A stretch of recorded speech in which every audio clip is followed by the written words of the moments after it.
Devant les attentats de Madrid, je me suis franchement posé la question de savoir à quel endroit, moi, dans ma vie quotidienne, je ne donne pas l'énergie à ces terroristes d'allumer la mèche de la bombe.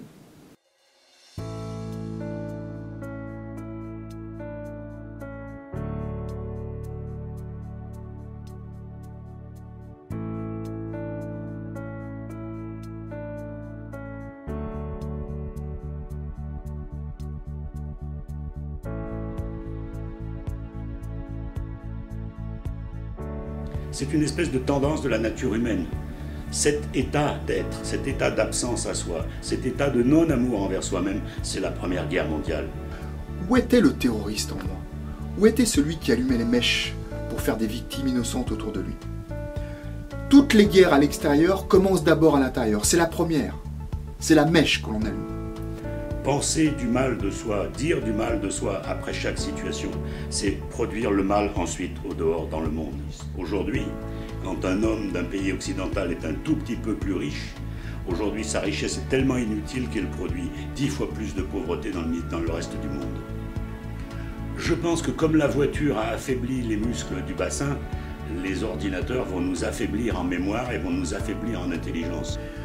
Or, la question se pose, mais quel est l'avenir de l'homme s'il a de moins en moins de travail pour accomplir son ego et réussir, et s'il délègue de plus en plus sa mémoire et son intelligence à des machines?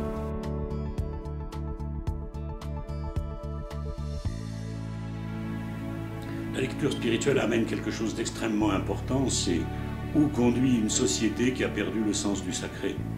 Lorsque nous parlions de lecture spirituelle, nous parlons d'une approche concrète, responsable, engagée.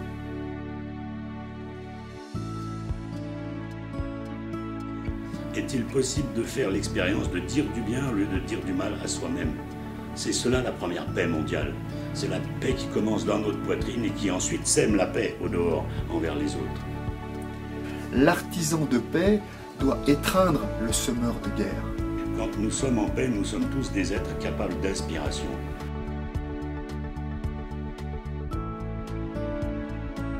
Réussir dans la vie, ce n'est pas réussir sa vie. L'économie du service, c'est une économie qui crée, qui accumule des richesses intérieures.